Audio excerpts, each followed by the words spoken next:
광야 생활을 하던 이스라엘 백성들에게 동이 트기 전 새벽은 만나를 받는 시간이었을 뿐 아니라 하나님께서 그들의 기도를 들어주시는 시간이었습니다. 오늘 우리에게도 이 아침은 하나님을 만나는 소중한 시간입니다. 그래서 말씀을 통해 하나님의 뜻을 듣고 기도를 통해 우리의 소원을 아뢰므로 하늘과 교통하는 소중한 경험을 가지고자 합니다. 오늘은 출애굽기 9장 27절과 28절의 말씀을 통해 영혼의 양식을 얻고 기도로 하루를 시작함으로 승리를 얻고자 합니다. 바로가 사람을 보내어 모세와 아론을 불러 그들에게 이르되 이번은 내가 범죄하였노라. 여호와는 의로우시고 나와 나의 백성은 악하도다. 여호와께 구하여 이 우레소리와 우박을 그만 그치게 하라. 내가 너희를 보내리니 너희가 다시는 머물지 아니하리라. 본문의 말씀만 읽으면 바로가 정신을 차린 것처럼 보입니다.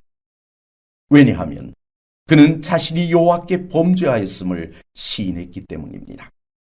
또한 그는 여호와는 의로우시고 자신과 자기의 백성은 악하다는 사실까지 인정했기 때문입니다.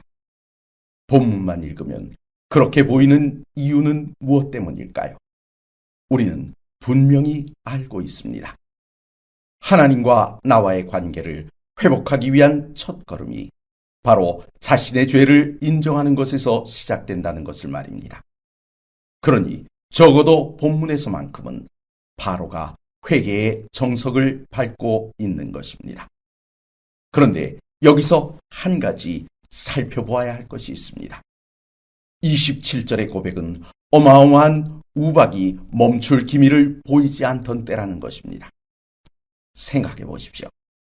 들에 있는 짐승이나 사람이 맞아 죽을 만한 우박이 잠깐 쏟아지고 마는 것이 아니라 계속 내린다면 말입니다. 지금은 집안에 있어 안전하지만 이런 엄청난 우박이 계속 내리면 집인들 무사하겠습니까? 다급한 마음에 모세를 불러 마음에 없는 고백과 마음에 없는 약속을 했던 것입니다. 이스라엘을 보내주겠다고 말입니다. 그럼 바로의 고백과 약속이 빈말이라는 것은 어떻게 알 수 있을까요? 모세가 기도하여 우박이 그치자마자 나타났습니다. 어떻게 말입니까? 34절과 35절의 말씀을 보십시오. 바로가 비와 우박과 우레소리가 그친 것을 보고 다시 범죄하여 마음을 완악하게 하니 그와 그의 신하가 똑같더라. 바로의 마음이 완악하여 이스라엘 자손을 내보내지 아니하였으니 여호와께서 모세에게 말씀하신과 같더라. 이만하면 강심장이라 할 만하지 않습니까? 여기서 한 가지 생각해 볼 문제가 있습니다. 거짓말을 예로 들어봅시다. 처음 거짓말을 할 때는 가슴이 두근거립니다. 거짓말이 10계명 중 하나를 범하는 죄인 줄 알기 때문입니다. 그런데 그 거짓말이 또 다른 거짓말을 낳게 되면 어떻습니까? 반복되는 거짓말로 인해 양심의 찔림을 받기는 합니다. 하지만 계속 반복되면 어떻게 될까요? 어느 순간부터는 양심의 소리가 들리지 않고 결국은 죄를 죄로 느끼지 못하는 지경에 이르고 마는 것입니다. 사랑하는 성도 여러분, 극렬한 시험이 닥쳐올 때 어떤 이는 회개하고 돌이킴으로 자신에게 다가온 저주를 축복으로 바꿉니다. 반면 어떤 이들은 죄에 대한 면역력만 키웁니다. 바로처럼 말입니다. 그럼 우린 어떤 사람이 되어야 마땅합니까?